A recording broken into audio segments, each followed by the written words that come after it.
नगर निगम शिमला की मासिक बैठक में एक बार फिर हंगामा देखने को मिला। बुधवार को हुई बैठक के शुरू होते ही पार्षदों ने शहर में पानी की आपूर्ति करने वाली कंपनी की कार्यप्रणाली पर सवाल खड़े किए हैं। यही नहीं, पार्षदों ने कंपनी के अधिकारियों पर पार्षदों के साथ दुर्व्यवहार के आरोप भी लगाए। पार्षदों ने बताया कि उनके वार्ड में 4-4 दिनों तक पानी नहीं आता है और जब ईजीएम को इस संबंध में कॉल किया जाता है तो वे फोन नहीं उठाते।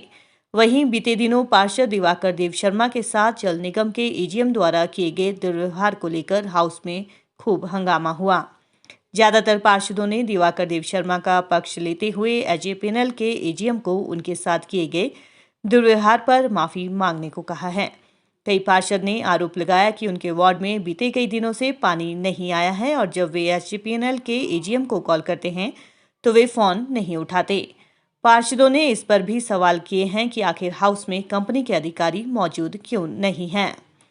पार्षद दिवाकर देव शर्मा ने बताया कि बीते दिनों जब उन्होंने ईजीएम हरमेश भाटिया को कॉल किया तो उन्होंने फोन का जवाब नहीं दिया। उसके बाद जब वे उनसे मिलने पहुंचे तो अधिकारी दफ्तर से गायब मिले। उसी दिन वे दोबारा शाम को उनसे मिलने पहुंचे। इस दौरान ईजीएम और पार्षद के बीच में बहस हो गई, जहां एक और पार्षद का आरोप है कि ईजीएम ने उनके साथ गाली गलौज की और अभद्र भाषा का प्रयोग किया, जबकि एजीएम हरमेश भाटिया का कहना है कि उन्होंने पार्षद के साथ कोई गाली गलौज नहीं की, उल्टा पार्षद ने उनके साथ दुर्व्यवहार किया है। वहीं बैठक में पार्षदों ने अधिकारी पर कार्रवाई की मांग की। नगर निगम की महापौर सत्या कौंडल ने अधिकारियों के पार्षदों के इस तरह के व्यवहार को दुर्भाग्यपूर्ण करार दिया।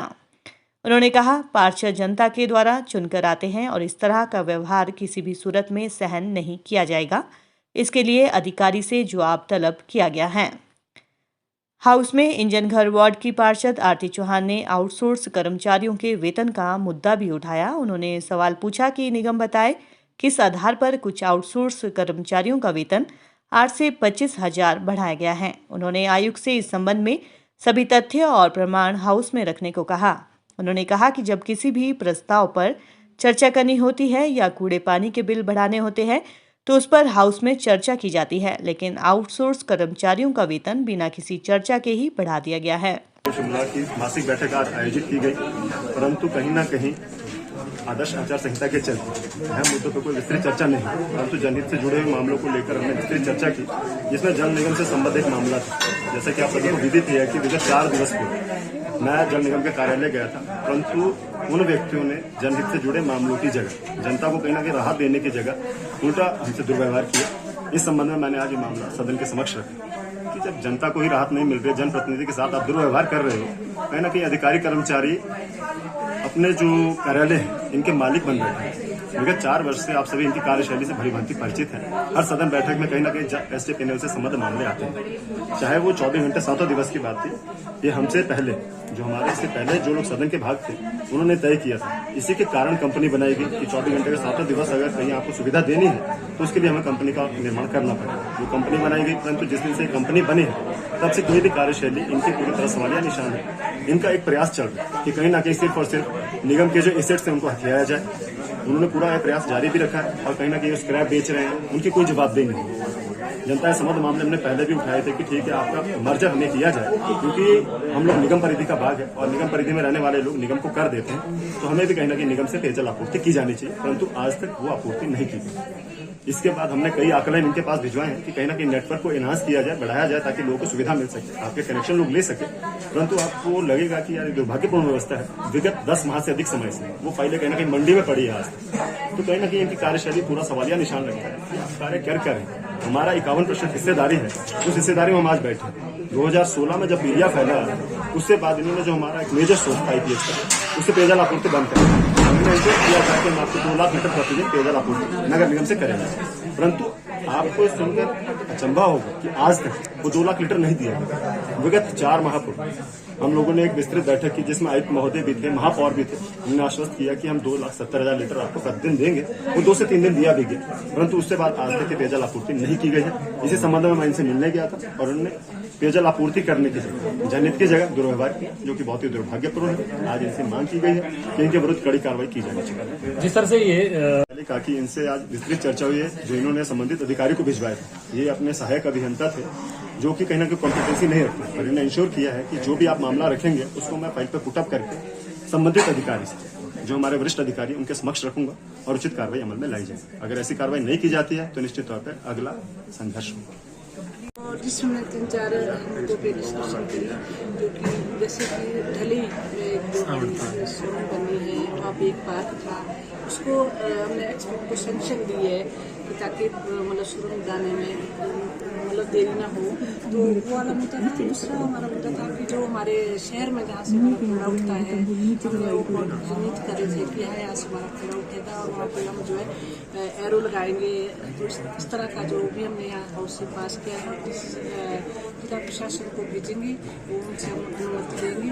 इसी तरह से जो हमारे सिंगरौली में एक मनोवर्किंग पोस्टर है जिसमें हमारी लड़कियाँ रहती हैं, वहाँ की जो पहले वहाँ जो थी लेडी, वो जो वार्डन वो रिटायर हो चुके, तो उनकी जगह पे हमने एक नई वार्ड में जिसका हमें जो 12,000 रुपये पर सैलरी ऐसे सेंक्शन करी है। इसी तरह के जो बैलेंस शीट 2019-20 की थी, उनमें भी हमने जो संपत्ति दान की है, 3-4 मुद्दे थे वही की है। जो शहर के डेवलपमेंट के मुद्दे थे वो आचार संहिता की वजह से नहीं कर पाए, इससे पहले से जो एस्टिमेट हमारे पास नहीं, इस वजह से जो है ये एस्टिमेट जो आचार संहिता की बात बहुत जल्दी हम पुनः जो है साधारण बैठक रखेंगे और इस पर जो संपत्ति प्रदान करेंगे। मुझे थोड़ा सा इस बात का बड़ा अफसोस है कि जो हमारे जल प्रबंधन निगम है वो सही काम नहीं कर रहे हैं। अभी जैसे कि हमारे हाउस ने उठाया क्वेश्चन की जो हमारे यहाँ एजीएम है जो भी है हमारे साथ मिसबिहेव किया है, तो ये अच्छी बात नहीं है कि जो भी हमारे पार्षद है वो पब्लिक के चुने हुए प्रतिनिधि है और आज तक कभी किसी भी ऑप्शन ने इस तरह का मिसबिहेव किसी भी पब्लिक के साथ, काउंसिलर के साथ, पार्षद के साथ नहीं किया है। ये बहुत ही दुर्भाग्यपूर्ण बात है और मैंने जो है निर्देश दिया है कि इसके बारे में इंक्वायरी की जाए, कौन ऐसा ऑफिसर है जो नगर पार्षद के साथ जो इस तरह का मिसबिहेव करते हैं और आगे के लिए जो इस तरह का मिसबिहेव नहीं होना चाहिए, क्योंकि जो पब्लिक द्वारा चुने गए हमारे जो पार्षद है उनका इज्जत मान लीजिए और इनका शिमला शहर के लिए जो है इनका सहयोग लीजिए और शिमला शहर का यहाँ से एचवीन मामला है। इससे मैं भी बहुत चिंतित हूँ। तो मेरा मानना तो है कि मैं पर्सनली चीफ सेक्रेटरी साहब से भी जो इनकी कंपनी के सीईओ है या जो भी चीफ इंजीनियर है, मैं उनसे पर्सनली बात करूंगी कि इस तरह का नहीं होना चाहिए। सबसे पहले तो ये है कि हमारे जो पार्षद चुन करके आए हैं उनके साथ मिसबिहेव ना हो और जो पब्लिक को बिल जा रहे हैं वो सही तरीके से जाए। और जब भी मतलब हम भी इस पे हमारा जो है जल प्रबंधन निगम के साथ 52% हमारा शेयर है और अधिकतर जो पब्लिक आती है वो मेरे पास ही आती है। हमारे अधिकार है, इनको कम कीजिए या इनकी पुनः रीडिंग करिए। तो मैं समझती हूँ कि इनको पहले ट्रेनिंग हो, जो आप इसमें जो रीडिंग करवा रहे हैं गलत रीडिंग ना करें प्लीज। मेरा इनसे ये आग्रह रहेगा और ये मुद्दा जो मैं सरकार के समक्ष उठाऊंगी और जो हमारे चीफ सेक्रेटरी साहब है वो भी अच्छी तरह से हमारी समस्या को सुनते हैं, मैं उनके सामने भी इस बात को रखूंगी। सेल्फ सोसाइटी बनी थी और मैं भी इसमें कोऑर्डिनेटर रही। सेल्फ सोसाइटी नगर निगम का कोई बात नहीं है। तो हम पहले भी जब मैं पिछले टेन्योर में रही तो हम सेल्फ सोसाइटी का मुद्दा हाउस में नहीं लाते थे और इसमें एजीएम की मीटिंग होती है जिसमें चेयरपर्सन जो हमारे अर्बन डेवलपमेंट मंत्री होते हैं और इसमें शहर के 100 मतलब मेंबर बने हुए हैं परमानेंट। तो मैं तो ये समझती हूँ कि जो भी सेल्फ सोसाइटी से रिलेटेड कोई भी मामला आता है तो एजीएम की मीटिंग में होना चाहिए। एजीएम जो भी डिसाइड करता है वो हमें वही होना चाहिए, जैसा कि पहले जब सेल्फ सोसाइटी बनने से पहले जो निर्णय लिया गया है। देखिए इस मुद्दे में जो मैंने पिछले साहब को बुलाया कि इस पर इंक्वायरी करिए, किसके लिए आपने कैबिन में आए और किसको बनानी चाहिए, तो इसके बारे में इंक्वायरी करेंगे और सही बंदे के लिए जो कैबिन बनने चाहिए। अगर आउटसोर्स के जो आउटसोर्स में सेल्फ सोसाइटी में हमारे अगर कोई कर्मचारी है, अगर उनका कैश का कोई मसला है तो कैश को सेव करने के लिए कैबिन अगर बना है तो इसमें कोई गलत बात भी नहीं है। उनकी कैश होता है तो कैश सेफ भी रखना पड़ता है, लेकिन सीनियरिटी वाइज या जिसकी टाइटलमेंट बनती है उन्हीं को जो है कैबिन बननी चाहिए और गरीबों को ही मिलेंगे।